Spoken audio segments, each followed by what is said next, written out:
Fala pessoal, tudo bom? Sejam todos bem-vindos ao nosso canal, aqui é o professor Thiago Holanda e hoje nós vamos dedicar esse vídeo à resolução da prova de contabilidade geral realizada recentemente no concurso para auditor fiscal da Cefaz Ceará. Sejam todos bem-vindos, você que já acompanha o nosso trabalho, por favor, deixa um gostei aí no vídeo.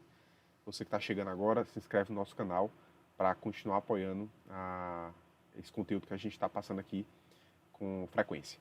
Bem, nós vamos, como eu já falei, trabalhar com a correção dessa prova. E foi uma prova bem curta, tá? Nós temos somente 6 questões, bem estilo mesmo, padrão CESP, com conteúdos já tradicionais que eles costumam cobrar. Conteúdos como, por exemplo, DFC, né, demonstração de fluxo de caixa. É um conteúdo que é muito, mas muito frequente nas provas do CESP de concurso público. E não veio muito fora do padrão daquilo que a gente já esperava, tá certo? São 6 itens, certo e errado. A gente vai resolver aqui rapidamente. Se você tiver alguma dúvida que por acaso não foi tirada aqui no vídeo, deixe aí nos comentários que a gente responde depois, tá certo? Vamos lá. Então, nós vamos aqui para a primeira questão. Eu coloquei as 3 primeiras questões todas em bloco, tá bom? Tem aí item 1, 2 e 3. Por quê? Eles têm esse mesmo enunciado aí em cima, tá? Uma empresa com fins lucrativos, aí vinha esses 3 itens. E aí eu queria que, para fins didáticos, né, eu coloquei todas as 3 juntas, tá certo?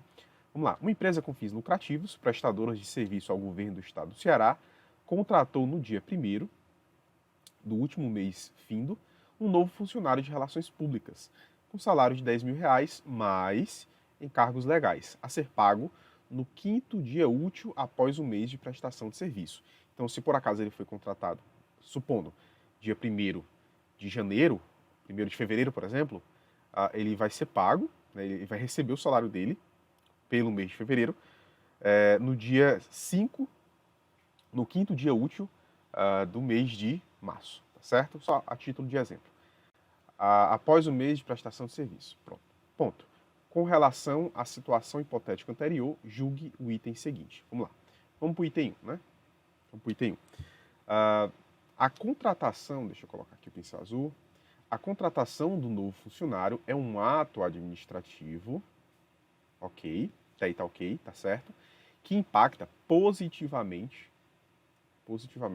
o patrimônio líquido da entidade contratante. Esse item aqui está o quê? Errado.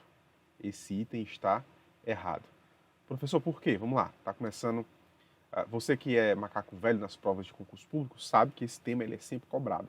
Você saber se um determinado evento ele vai afetar ou não o patrimônio de uma determinada entidade. Na doutrina contábil, a gente costuma separar os atos, né, os eventos, em atos administrativos, ok? Atos administrativos, ou, né, também, né, atos contábeis, a gente pode chamar assim, atos contábeis, ou fatos administrativos, ok? Fatos administrativos, que também podemos chamar de fatos contábeis, ok? Qual a principal diferença entre esses dois eventos? Né? Primeiro, atos administrativos eles não têm impacto no patrimônio da entidade. Eles são atos de administração, como o próprio nome já sugere. Por si só, eles não geram obrigações, não geram receita, despesa, eles não criam ativos. Eles são meros atos administrativos propriamente dito. Né? Eles não entram na esfera da contabilidade. E aí os fatos administrativos, ou fatos contábeis, são aqueles que vão afetar, sim, o patrimônio. Por favor, tenha cuidado, tá? Quando eu digo que eles vão afetar o patrimônio, eu não estou me referindo ao patrimônio líquido, eu estou me referindo ao patrimônio no sentido geral, tá? Sentido geral. No sentido de que ele pode afetar o patrimônio, fazendo uma permuta entre itens de ativo e passivo, e aí a gente vai falar que eles são fatos permutativos, ou eles podem afetar no sentido de que eles vão impactar, né, o patrimônio líquido propriamente dito, através de receitas e despesas. E aí a gente já fala de atos modificativos. E ainda tem uma terceira categoria, que são os fatos mistos, que eles ao mesmo tempo são permutativos e modificativos, tá bom? Os modificativos eles podem ser aumentativos ou diminutivos. assim como os mistos também podem ser modificativos ou aumentativos, ok? Então, é assim que a gente classifica, eu estou passando muito rapidamente por cima desse assunto, tá? É assim que a gente classifica os principais fatos contábeis. Bem, voltando aqui à questão, por que, que ela é um ato administrativo? Por que, que essa ação, esse evento é um ato administrativo e não fato? Porque a contratação ainda não deu, ainda não gerou, ainda não teve o fato gerador desse evento. Como assim, professor? Bem, foi contratado, foi. Mas a obrigação da entidade para com o funcionário não se dá pela mera contratação, se dá pela prestação de serviço. Então, o funcionário vai ter que trabalhar ao longo do mês para no mês que vem ele poder receber, então, o salário. Quando ele trabalhou o mês inteiro, quando fechou aquela competência naquele mês, aí sim a entidade tem uma obrigação de pagar aquele funcionário porque ele prestou serviços ao longo do mês. Isso é o fato gerador dessa obrigação. Aqui não teve. Vamos tentar aqui imaginar uma outra situação. Você é de uma empresa e você tem interesse em ter no seu banco de dados o maior número possível de fornecedores, né, para a sua matéria-prima. Quanto mais fornecedores você tem no seu banco de dados, melhor, porque você vai sempre poder fazer uma pesquisa mais extensa e poder ver quem é que está fornecendo matéria-prima por um preço mais em conta. Beleza. Então, nesse caso, você descobre que tem um novo fornecedor na área, né, chegou um novo fornecedor na cidade, e aí você liga para ele para pegar todos os dados, né, o telefone, os principais preços, enfim, né, pegou lá o CNPJ, os dados. Você só pegou os dados daquele fornecedor e colocou no seu sistema, na sua planilha. Beleza. Professor, isso é o quê? Um ato administrativo? Um ato administrativo ou um fato administrativo? Um fato contábil. Isso é um mero ato administrativo. Perceba que você não contratou, não teve uma obrigação, não teve entrega de mercadoria, você não fechou o negócio com ele, você simplesmente colocou ele no seu banco de dados. Pronto. Não gerou obrigação para você, não gerou obrigação para ele, nada. Então isso é só um ato administrativo. A partir do momento que você descobre que ele tem um preço mais em conta e você efetua a compra da mercadoria dele, a mercadoria entregue, aí sim nós falamos uma obrigação, que é a geração de um passivo. Aí nós temos um fato, né, um fato contábil. Tá certo? Então, a contratação, a mera contratação desse funcionário não impacta, e não seria, né, se fosse a hora de pagar ele, digamos assim, não seria um impacto positivo, seria um impacto negativo, tá certo? É uma despesa, ok? É uma despesa. Então tá duplamente errado, né? Não só não impacta, como não seria, no caso, positivamente, ok? Vamos lá. Item 1 está errado.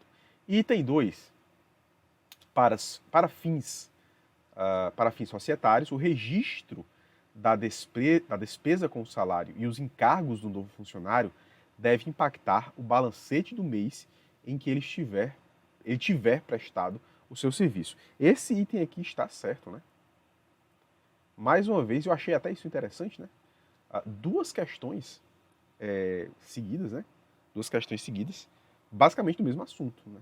Aqui a gente está falando de regime de competência, né? A gente está falando aqui sobre regime de competência. Tanto a primeira como agora, né? O pano de fundo disso aqui, do contexto que a gente está falando, é sobre regime de competência. Como assim, professor? Vamos lá. O regime de competência, ele me diz que eu tenho que... A obrigação é gerada a partir do momento do fato gerador. Já expliquei isso. Então, para fim societário, o registro da despesa com salários e encargos deve impactar o mês em que ele tiver prestado serviço. Sim, por quê? Porque foi naquele mês que houve o fato gerador. Perceba, ele só vai receber o salário no quinto dia útil do mês subsequente, tá? No quinto dia útil do mês subsequente. Porém, ali é o impacto financeiro. O impacto contábil, de acordo com o regime de competência, se dá no mês anterior, porque foi o mês que houve o fato gerador.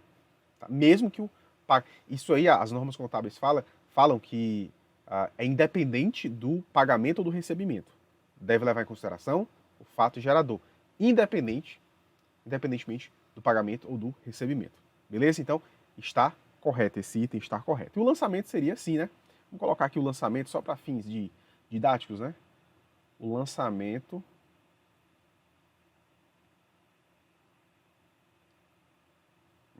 se é débito, né?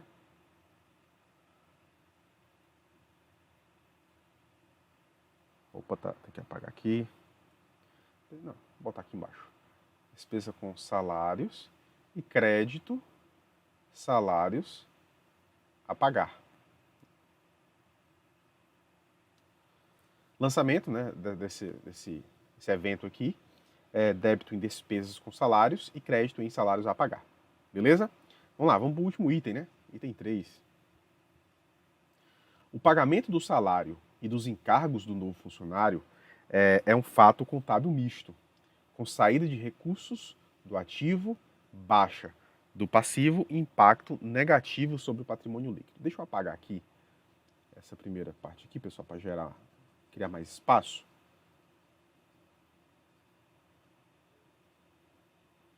Pronto. Vamos lá, o pagamento do salário é um fato contábil misto, né? É um fato contábil misto. Perceba, ele está falando do evento específico pagamento, tá? Aqui é a grande jogada da questão, ele está falando do pagamento. O pagamento não é um fato contábil misto. Como assim, professor? Vamos lá. Tá vendo esse lançamento que eu fiz aqui? Esse lançamento da questão anterior? Pronto. Aqui a gente fala que houve a apropriação. Tá? Aqui houve a apropriação. Quando, né, vai haver o pagamento,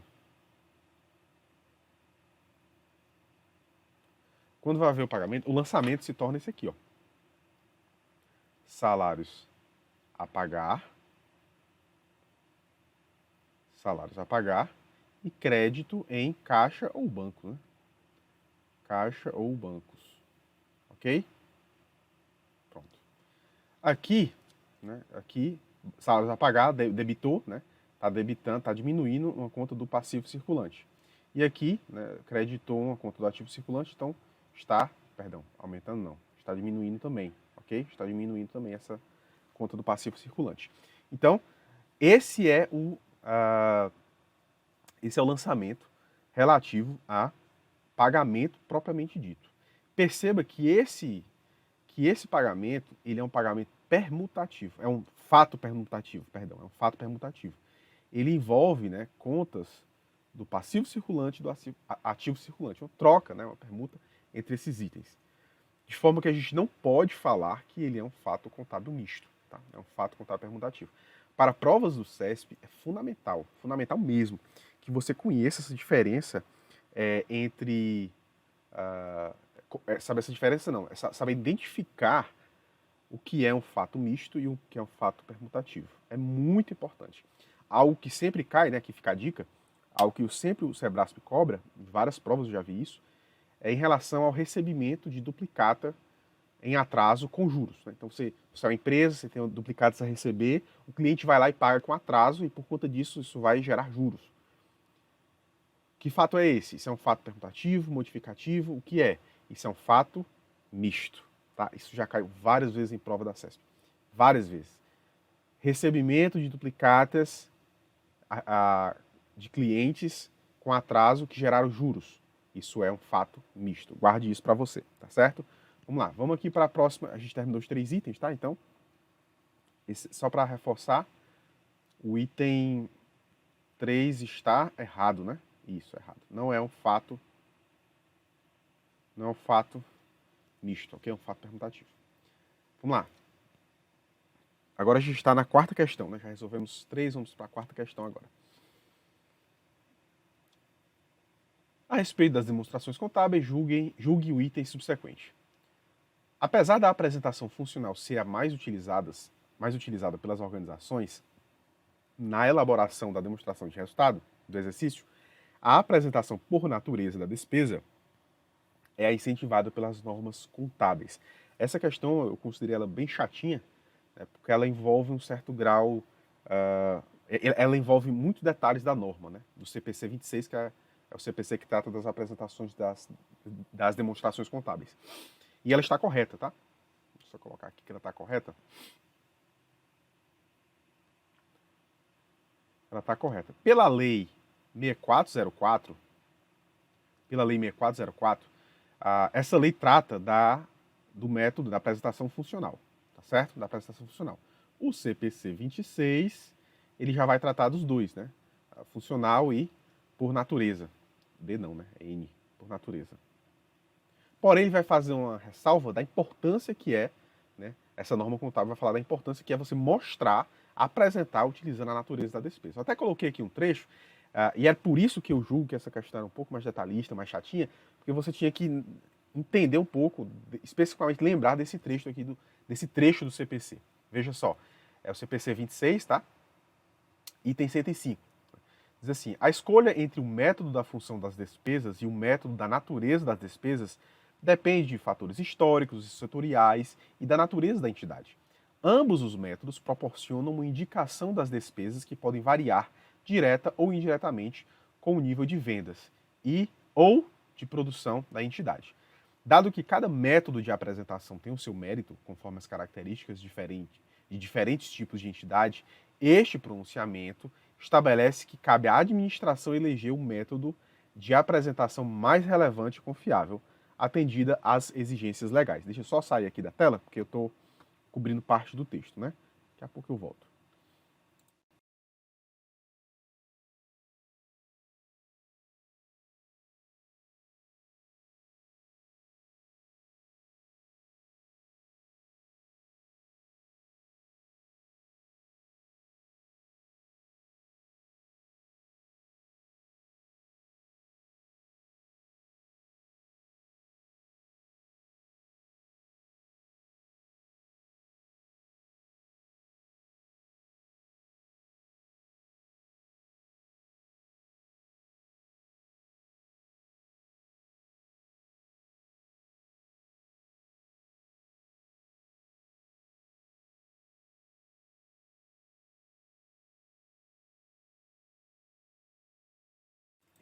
Divulga adicionalmente o método da natureza das despesas. Tá certo? Penúltima questão. Para fins de elaboração da DFC, ou demonstração de fluxo de caixa pelo método indireto, uma redução na conta dos fornecedores em razão de um desconto obtido deve ser entendida como fato gerador de caixa. Pessoal, você não pode ir para uma questão de concurso público no CESP se você não tiver um bom domínio do que é o DFC. Especialmente alguns pontos bem específicos, como, por exemplo, a diferença entre o método direto e indireto. Isso já caiu, não foi pouco, né? Isso já caiu e foram muitas vezes. Quando a gente fala de método indireto, a gente tem que lembrar que a gente pega o lucro ou o prejuízo e deve ajustá-lo. Né? Ajustá-lo por alguns itens. Você já estuda DFC, você sabe disso, né? Então pega, por exemplo, o lucro líquido do exercício, né? O lucro líquido do exercício, você tem que ajustar ele. Então, por exemplo, se tiver depreciação, você vai somar. Se tiver perda com equivalência patrimonial, você vai somar. Se tiver ganho com equivalência patrimonial, você vai diminuir. E assim vai, até você chegar ao resultado, né, ao lucro ajustado. Pronto. Você encontrou esse lucro ajustado, o resultado ajustado, para você encontrar o fluxo operacional, e para você que já estuda FC sabe, que a única diferença entre um método direto e indireto é para você encontrar o fluxo de atividades operacionais. Para encontrar o fluxo de investimento e financiamento, é basicamente a mesma coisa, ou direto ou indireto, não faz diferença. O operacional é que vai mudar, tá certo? Então, para você encontrar o operacional, você tem que saber o esqueminha, tá? Qual é o esqueminha? Depois que eu pego o resultado ajustado, eu vou pegar o quê?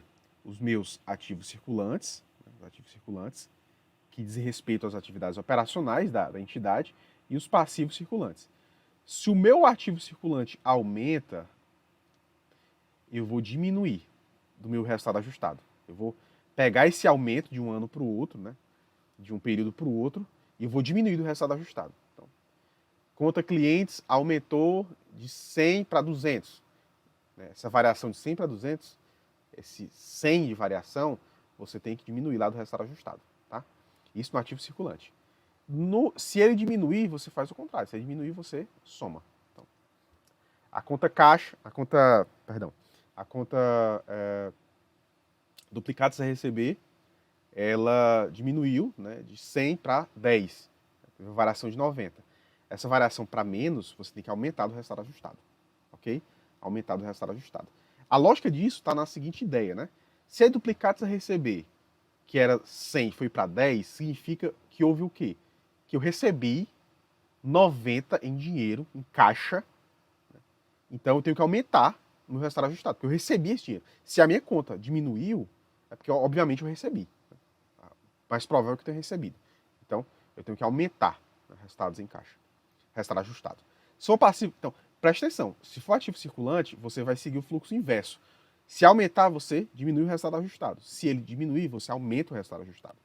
E o passivo circulante, você segue o fluxo normal, né? Os sinais normais. Aumentou o passivo circulante, aumenta o resultado ajustado. Diminuiu o passivo circulante, diminui do resultado ajustado. Tá bom? A lógica é essa.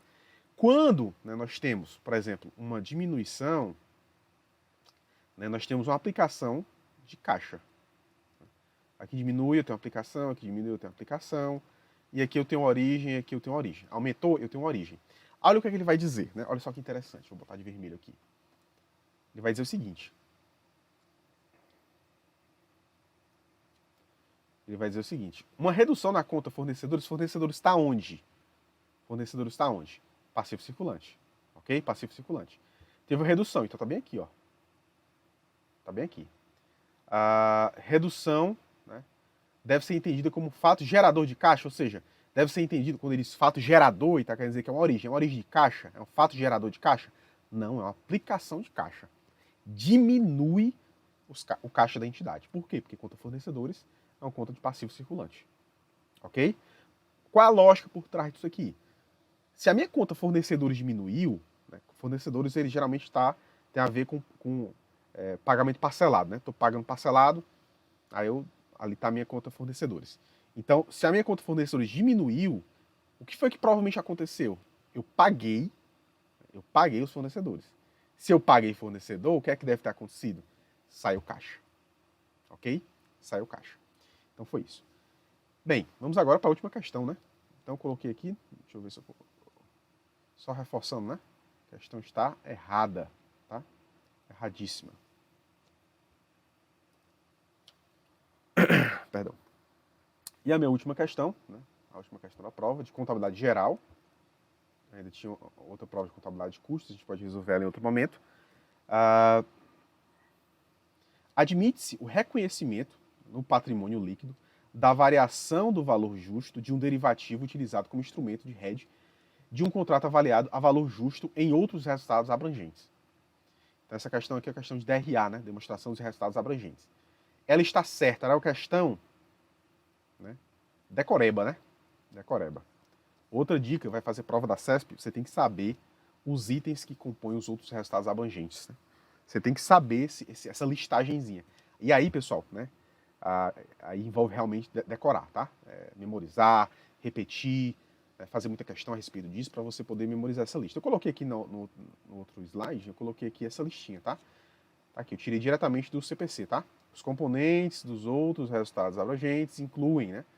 A variação na reserva de reavaliação, quando permitido, ganhos e perdas atuariais em planos de pensão com benefício definido, e por aí vai, né?